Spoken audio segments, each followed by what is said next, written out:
والصلاة والسلام على من لا نبي بعده وعلى آله وأصحابه الذين أوفوا عهده أما بعد فأعوذ بالله من الشيطان الرجيم بسم الله الرحمن الرحيم وقضى ربك ألا تعبدوا إلا إياه وبالوالدين إحسانا إما يبلغن عندك الكبر أحدهما أو كلاهما فلا تقل لهما أف ولا تنهرهما وقل لهما قولا كريما واخفض لهما جناح الذل من الرحمة وقل رب ارحمهما كما ربياني صغيرا صدق الله العظيم. اللهم صل على سيدنا ومولانا محمد وعلى آل سيدنا ومولانا محمد وبارك وسلم وصل علیہ. جو آیت مبارکہ میں نے تلاوت کی ہے آپ حضرات کے سامنے، اس میں اللہ تعالیٰ نے سب سے پہلے یہ حکم دیا کہ اللہ تعالیٰ یہ طے کر چکا ہے کہ اللہ تعالیٰ سے علاوہ کسی کی عبادت نہیں ہوگی. اور اس کے بعد جو دوسری بات اللہ تعالیٰ نے ارشاد فرمائی وہ یہ کہ والدین کے ساتھ حسن سلوک کیا جائے گا. اس بات کی اہمیت اسی سے واضح ہو جاتی ہے کہ اللہ کی نظر میں والدین کی اہمیت کس قدر زیادہ ہے کہ اس کو اللہ جل شانہ اپنے ساتھ کسی کو عبادت میں شریک نہ کرنے کے ذکر کے ساتھ ساتھ والدین کے ساتھ حسن سلوک کا بھی یہاں پہ اس آیت مبارکہ میں اللہ جل شانہ نے ذکر فرمایا. چنانچہ ارشاد فرمایا کہ وَبِالْوَالِدَيْنِ احسانا، اور آگے اللہ تعالیٰ نے اس کی پوری ہدایات ہمیں ارشاد فرمائیں. اما یبلغن عندک الکبر، کہ اگر والدین میں سے کوئی ایک او کلاہما، یا دونوں میں سے ایک یا دونوں بڑھاپے کو پہنچ جاتے ہیں اور اپنی اس عمر کو پہنچ جاتے ہیں جس عمر کے اندر ان کے جو اعضاء ہیں، جو ان کے جو قوا ہیں، وہ پوری طرح ان کا ساتھ نہیں دیتے، اور والدین کے سامنے جو اولاد ہے وہ جوانی کی حالت میں ہے، تو اس دوران اولاد کو اپنے والدین کے ساتھ کس طرح کا سلوک اختیار کرنا چاہیے، اس کی جزیات تک کو اللہ جل شانہ نے اس آیت مبارکہ میں بیان فرمایا. اور فرمایا کہ اگر والدین میں سے دونوں یا ان دونوں میں سے کوئی ایک اگر بڑھاپے کی حالت کو پہنچ جاتے ہیں اور وہ تمہارے پاس ہیں، سب سے پہلا کام یہ ہے لا تقل لہما اف، ان کے سامنے کلمہ اف بھی نہیں کہنا. اور کلمہ اف کہنے سے مراد یہ ہے کہ جو ایسی چیز کہ جو ان کو ہلکی سی بھی تکلیف پہنچاتی ہے وہ ہے لفظ اف، یعنی زبان سے کلمہ اف کہہ دینا، یا پھر یہ کہ لمبا سانس کھینچنا جس کو ہم کہتے ہیں کہ ٹھنڈا سانس بھرنا، یعنی والدین کی کسی بات پر آپ غصہ بھی اپنا نہیں ظاہر کر رہے لیکن ٹھنڈا سانس، لمبا سانس ان کے سامنے لیتے ہیں تاکہ ان کو احساس ہو جائے کہ میرے بیٹے کو یہ بات ناگوار گزری ہے، اولاد کو یہ بات ناگوار گزری ہے، ان کو احساس دلانا چاہتے ہیں. تو اللہ جل شانہ نے اس کی بھی اجازت نہیں دی اور یہی فرمایا کہ لا تقل لہما اف، ان کے سامنے کلمہ اف بھی نہیں کہنا. ولا تنہرہما، ان کو جھڑکنا نہیں ہے، کسی بھی بات پہ ان کو جھڑکنا نہیں ہے. بعض اوقات والدین بچوں کے ساتھ رہتے ہیں، آگے پھر پوتی پوتیاں ہو جاتی ہیں، تو والدین پوتے پوتیوں کی کسی شرارت کی وجہ سے پوتے پوتیوں کو جھڑکتے ہیں یا ان کے ساتھ کوئی ایسا جملہ کہتے ہیں جو بیٹے کے دل پہ ناگوار گزرتا ہے، تو بیٹا بھی مقابلے میں والدین کو جھڑکے گا نہیں بلکہ انتہائی پیار اور محبت کے ساتھ ان کا ساتھ معاملہ کرے گا. وَقُلْ لَهُمَا قَوْلًا كَرِيمًا، اور ان کے ساتھ نرمی کے ساتھ، ادب کے ساتھ بات کرنی ہے، ان کے ساتھ اکھڑے ہوئے لہجے کے ساتھ بات نہیں کرنی، لہجہ بدل کر بات نہیں کرنی. آگے فرمایا وَاخْفِضْ لَهُمَا جَنَاحَ الذُّلِّ مِنَ الرَّحْمَةِ، کہ ان کے سامنے اپنے آپ کو جھکا دینا ہے، یعنی ان کے سامنے اپنی عاجزی کا، اپنے تذلل کا اظہار کرنا ہے. وقر، اور اللہ تعالیٰ سے دعا کرنی ہے رب ارحمہما کما ربیانی صغیرا، کہ اے ہمارے رب تو ان دونوں کی ایسی پرورش فرما، ان پر ایسے رحم فرما جیسا کہ بچپن میں انہوں نے میری تربیت کی، میری پرورش کی، ایسے ہی آپ بھی ان پر رحم فرمائیں۔ تو گویا کہ یہاں پہ اللہ تعالیٰ نے سب سے پہلا حکم دیا لا تقل لہما اف، ان کے سامنے کلمہ اف نہیں کہنا۔ دوسرا حکم دیا لا تنہرہما۔ تیسرا حکم دیا وقل لہما قولا کریما۔ چوتھا حکم دیا واخفض لہما جناح الذل۔ اور پانچواں حکم دیا وقل رب ارحمہما کما ربیانی صغیرا۔ ان پانچوں احکامات کو اگر ہم دیکھیں تو والدین کے ساتھ حسن سلوک کی پوری تصویر اللہ جل شانہ نے اس آیت مبارکہ کے اندر بیان فرما دی ہے کہ نہ تو ان کے سامنے کلمہ اف کہنا ہے، اکتائے ہوئے لہجے میں بات کرنی ہے، اور نہ ہی ان کو ڈانٹنا ہے، جھڑکنا ہے، اور تیسرے نمبر پر ان کے سامنے نرمی کے ساتھ بات کرنی ہے۔ یعنی اگر ان کے ساتھ بات کرنے کے 10 طریقے آپ کے پاس موجود ہیں تو ان 10 طریقوں میں سے جو سب سے احسن اور سب سے اچھا طریقہ ہو اس طریقے کے ساتھ آپ ان کے ساتھ بات کریں، ان سے ہم کلام ہوں، اور اس کے ساتھ وَخْفِضْ لَهُمَّا جَنَاحَ الذُّلِّ مِنَ الرَّحْمَةِ، اپنے آپ کو ان کے سامنے جھکا دینا ہے۔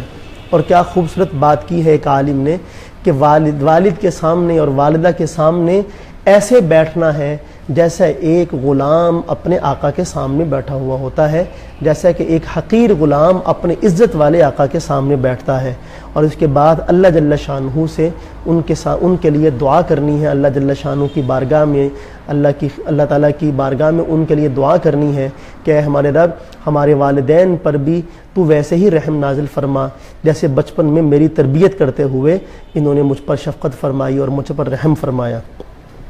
تو والدین کی اطاعت، والدین کا ادب، یہ بہت ہی اہمیت کی حامل چیز ہے، اور جس کے والدین دنیا میں اس سے راضی ہو جاتے ہیں، اللہ جل شانہ فرماتے ہیں، رسول پاک صلی اللہ علیہ وسلم کی زبان سے اللہ جل شانہ نے یہ بات کہلوائی ہے کہ والد کی رضامندی میں اللہ تعالیٰ کی رضامندی ہے، اور والد کی ناراضگی میں اللہ تعالیٰ کی ناراضگی ہے۔ اور سورہ احقاف کے اندر کیا فرمایا، بلکہ سورہ لقمان میں انشکر لی ولی والدیک، اللہ تعالیٰ یہ فرما رہے ہیں کہ میرا بھی شکر ادا کرو اور اس کے ساتھ ساتھ اپنے والدین کا بھی شکر ادا کرو۔ یعنی جتنا اللہ تعالیٰ کا شکر ادا کرنا ہے ایسے ہی والدین کا بھی ہم سب کو شکر گزار ہونا چاہیے کہ ان کی وجہ سے اللہ جل شانہ نے ہمیں عدم سے وجود بخشا۔ اگر ہمارے والدین نہ ہوتے تو ہم بھی نہ ہوتے، والدین ہیں تو ہم بھی ہیں، اس لیے ان کا اس اعتبار سے بھی شکر ادا کرنا چاہیے۔ اور رسول پاک صلی اللہ علیہ وسلم نے مختلف مقامات پر جو ہے وہ والدین کی اہمیت کو بیان فرمایا۔ ایک حدیث ہے رسول پاک صلی اللہ علیہ وسلم کا ارشاد نقل فرماتے ہیں حضرت ابن عباس رضی اللہ تعالیٰ عنہما، جو حضرت یعنی رسول اللہ صلی اللہ علیہ وسلم کے چچا زاد بھائی بھی ہیں۔ وہ فرماتے ہیں کہ رسول اللہ صلی اللہ علیہ وسلم نے فرمایا کہ جو خدمت گزار بیٹا والدین پر رحمت اور شفقت کی نظر ڈالتا ہے تو اللہ تعالیٰ ہر نظر کے بدلے میں اس کو ایک مقبول حج کا ثواب عطا فرماتے ہیں۔ اب آپ اندازہ لگائیں کہ حج کرنا کتنا مشکل کام ہے، اس کے لیے پہلے پیسے اکٹھے کرنا، اگر پیسے آ جائیں تو پھر آپ کو لائن میں لگنا پڑتا ہے، پھر آپ یہاں سے اپنے کاروبار کو چھوڑ کر سفر کرتے ہیں اور وہاں کے ایئرپورٹ کے مراحل سے گزرتے ہیں، پھر آپ مکہ مکرمہ میں جاتے ہیں اور وہاں منا اور عرفات کے جو مراحل ہیں ان سے گزرتے ہیں، کتنی مشقت کے ساتھ پھر آپ طواف زیارت کرتے ہیں، اس کے بعد پھر سعی کرتے ہیں، پھر آپ احرام کی پابندیوں سے آزاد ہوتے ہیں۔ یہ سارے دن آپ کو احرام کی پابندیوں میں گزارنے پڑتے ہیں، اس کے باوجود بھی آپ کو معلوم نہیں کہ یہ آپ کا یہ جو ساری مشقت ہے یہ اللہ تعالیٰ کی نظر میں قبول ہے کہ نہیں۔ لیکن والدین کی طرف ایک نظر محبت سے دیکھنا اللہ تعالیٰ بندے کو یہاں بیٹھے بٹھائے مقبول حج کا ثواب عطا فرماتے ہیں، کتنی بڑی سعادت ہے۔ تو ہمارے ایک بزرگ ہیں، اچھا یہ حدیث کو میں مکمل کر لوں، تو لوگوں نے عرض کیا کہ یا رسول اللہ صلی اللہ تعالیٰ علیہ وسلم، اگر کوئی شخص 100 مرتبہ اپنے والدین کے چہرے کی طرف محبت کی نظر سے دیکھتا ہے تو کیا اس کو 100 حجوں کا ثواب ملے گا؟ تو اللہ جل شانہ نے، اللہ تعالیٰ کے نبی نے ارشاد فرمایا کہ ہاں، اگر کوئی آدمی 100 مرتبہ اپنے والدین کے چہرے کی طرف محبت کی نظر سے دیکھتا ہے تو اللہ تعالیٰ اس کو 100 مرتبہ مقبول حج کا ثواب عطا فرماتے ہیں، چونکہ اللہ تعالیٰ کریم ہے، اس کے خزانے بڑے ہیں، اس کے خزانے میں ثواب عطا کر دینے سے کوئی کمی نہیں آتی، تو یہاں بھی کوئی کمی نہیں آئے گی۔ ہمارے ایک بزرگ ہیں، وہ فرماتے ہیں کہ اپنے 24 گھنٹے کے اوقات میں سے کچھ وقت ایسا نکالنا چاہیے کہ جب آپ کے اور والدین کے درمیان کوئی حائل نہ ہو. والدہ ہیں ان کو صوفے پر بٹھائیں, ان کو بیڈ پر بٹھائیں, اور یا وہ چارپائی پر بیٹھی ہوں, یعنی کسی اونچی جگہ پہ والدہ تشریف فرما ہوں, آپ ان کے سامنے قدموں میں بیٹھ جائیں, ان کے قدم اپنے گود میں رکھ لیں اور ان کو دباتے رہیں, ان کی خدمت کرتے رہیں, اور ساتھ ساتھ محبت کی نظر اپنے والدہ کے چہرے کی طرف ڈالیں اور ان کو محبت سے صرف دیکھتے رہیں. تو وہ بزرگ فرماتے ہیں کہ یہ عمل کرنے سے والدین کی ایسی رضامندی انشاءاللہ تعالی حاصل ہوگی کہ اور کسی عمل سے شاید ایسی رضامندی والدین کی حاصل نہ ہو ان کی خدمت کرنے سے. اور الحمدللہ ثم الحمدللہ اللہ جل شانہ نے مجھے یہ سعادت بخشی کہ رمضان کے اس مہینے میں فجر کی نماز کے بعد جب والدہ صاحبہ قرآن مجید کی تلاوت میں مصروف ہوتی ہیں تو میں ان کی خدمت میں جا کے بیٹھ جاتا ہوں اور وہاں جا کے ان کے پاؤں اپنی گود میں رکھ لیتا ہوں اور ان کے پاؤں کو دباتا رہتا ہوں, اور وہ قرآن مجید کی تلاوت کرتی رہتی ہیں اور میں ان کے چہرے کو دیکھتا رہتا ہوں, اور ایسی حلاوت دل کے اندر پیدا ہوتی ہے کہ اس کو الفاظ کے اندر بیان نہیں کیا جا سکتا. اور والدہ بھی الحمدللہ اس سے بہت زیادہ راحت اور خوشی محسوس کرتی ہیں. اور یاد رکھیے کہ یہ رسول پاک صلی اللہ تعالی علیہ وسلم نے فرمایا تھا کہ اس شخص کے لیے ہلاکت ہی ہلاکت ہے کہ جس نے والدین کو بڑھاپے کی حالت میں پایا اور وہ ان کی خدمت کر کے جنت نہ کما سکا. تو میرے عزیز دوستو, جو نوجوان ہیں, والدین بڑھاپے کی حالت میں آپ کے پاس موجود ہیں, ان کی خوب خدمت کیجئے, ان سے خوب دعائیں لیجئے. والدین کی خدمت کرنے سے اللہ تعالیٰ دنیا بھی بناتے ہیں, آخرت بھی بناتے ہیں. اور والدین اگر خدا نخواستہ انسان سے ناراض ہو جائیں تو انسان کی دنیا بھی برباد ہوتی ہے اور اس کے ساتھ ساتھ آخرت بھی برباد ہوتی ہے. اور اگر والدین دنیا سے تشریف لے گئے ہیں, اللہ تعالیٰ کے پاس چلے گئے ہیں, تو پھر ان کے لیے دعائیں کر کے والدین کی رضامندی حاصل کی جا سکتی ہے. اور اس کے ساتھ ساتھ والدین کا یہ بھی حق ہے کہ جو والدین کے دوست احباب ہوں, والدین کی دنیا سے چلے جانے کے بعد ان کو بھی خوش رکھا جائے, ان سے بھی حال احوال پوچھا جائے, ان کی خدمت میں باقاعدہ طور پر حاضری دی جائے, کوئی نہ کوئی ہدیہ ان کی خدمت میں پیش کیا جائے. رسول اللہ صلی اللہ تعالی علیہ وسلم کی عادت مبارکہ یہی تھی کہ حضرت خدیجہ رضی اللہ تعالی عنہ, جو آپ کی سب سے پہلی باشعار اور باوفا بیوی ہیں, وفا شعار بیوی ہیں, ان کی جو سہیلیاں تھیں, حضرت خدیجہ کے انتقال کے بعد اللہ کے نبی صلی اللہ تعالی علیہ وسلم حضرت خدیجہ رضی اللہ عنہ کی سہیلیوں کو تحفے تحائف بھیجا کرتے تھے. اور مقصود یہ ہوتا تھا کہ اگر حضرت خدیجہ کا کوئی حق مجھ پر باقی ہے تو اس کی تلافی کی صورت بن جائے گی. تو ہمیں تو کتنے حقوق ہیں ہمارے والدین کے جو ہم پر باقی ہیں. اگر والد سر پہ موجود نہیں, والدہ سر پہ موجود نہیں, تو آپ ان کے دوستوں سے, اور والدین کے سب سے بہترین دوست ان کی اولاد ہے, والدین کی جو دیگر اولاد ہے, آپ کے بہن بھائی ہیں, ان کے ساتھ حسن سلوک کے ساتھ ان کو تحفے تحائف پیش کر کے آپ والدین کا جو حق آپ زندگی میں ادا نہیں کر سکتے وہ کر سکتے ہیں. اور اس کے ساتھ ساتھ ان کے لیے دعائیں کیجئے. دعائیں کرنے سے بھی ان کا جو حق زندگی میں آپ ادا نہیں کر سکے تھے وہ حق انشاءاللہ تعالی والدین کا ادا ہو جائے گا. اللہ تعالی ہم سب کو والدین کی خوب خدمت کر کے جنت کمانے کی توفیق عطا فرمائے. اور جن کے والدین دنیا میں موجود نہیں ہیں, اللہ تعالیٰ ان کو جوار رحمت میں جگہ عطا فرمائے, جنت الفردوس میں ان کو اعلیٰ مقام عطا فرمائے. وآخر دعوانا ان الحمدللہ رب العالمین.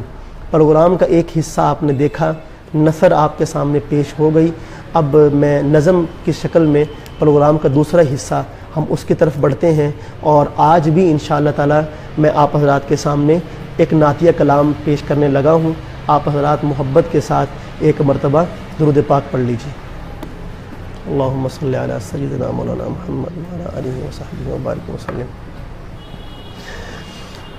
دیکھنے والوں نے یہ رنگ نرالا دیکھا, دیکھنے والوں نے یہ رنگ نرالا دیکھا, دیکھنے والوں نے یہ رنگ نرالا دیکھا, ہر ہر طرف اس میں محمد کا اجالا دیکھا، ہر طرف اس میں محمد کا اجالا دیکھا، ہر طرف اس میں محمد کا اجالا دیکھا، دیکھنے والوں نے یہ رنگ نرالا دیکھا، سارے لشکر کو کیا ہاتھ ڈبو کر سیراب، سارے لشکر کو کیا ہاتھ ڈبو کر سیراب، چشمہ بنتے ہوئے پانی کا پیالہ دیکھا، چشمہ بنتے ہوئے پانی کا پیالہ دیکھا، ہر طرف اس میں محمد کا اجالا دیکھا، ان کی نظروں میں برابر تھے امیر اور غریب، ان کی نظروں میں برابر تھے امیر اور غریب، ان کا عاشق کوئی گورا کوئی کالا دیکھا، ان کا عاشق کوئی گورا کوئی کالا دیکھا، ہر طرف اس میں محمد کا اجالا دیکھا، دیکھنے والوں نے یہ رنگ نرالا دیکھا، قرض لے کر دیا کھانے کو جو بھوکا آیا، قرض لے کر دیا کھانے کو جو بھوکا آیا، خود بھی فاقہ تھا پسائل کو نہ ٹالا دیکھا، خود بھی فاقہ تھا پسائل کو نہ ٹالا دیکھا، ہر طرف اس میں محمد کا اجالا دیکھا، اس طرف ہاتھ میں پتھر تھے ادھر لب پہ دعا، اس طرف ہاتھ میں پتھر تھے ادھر لب پہ دعا، ہم نے ایسا نہ کوئی حوصلے والا دیکھا، ہم نے ایسا نہ کوئی حوصلے والا دیکھا، ہر طرف اس میں محمد کا اجالا دیکھا، دیکھنے والوں نے یہ رنگ نرالا دیکھا، 313 ہزاروں کے مقابل لایا، 313 ہزاروں